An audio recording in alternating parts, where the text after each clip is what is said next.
Hello guys, કેમ છો બધા? તો સવારમાં જો આપણે અશ્વગંધાને બી અને વાવા બેસી ગયા. સાવ રાયના તાંજરા જેવા છે. હવે ઉગે પછી ખબર પડે.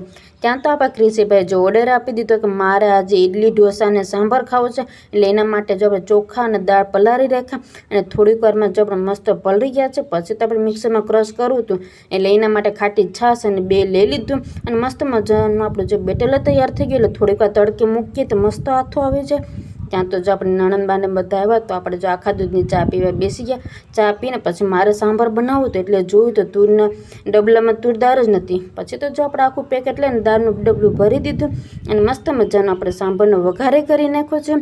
પછી હું કહું હાલો હવે આપણે ઇડલી બનાવી નાખીએ.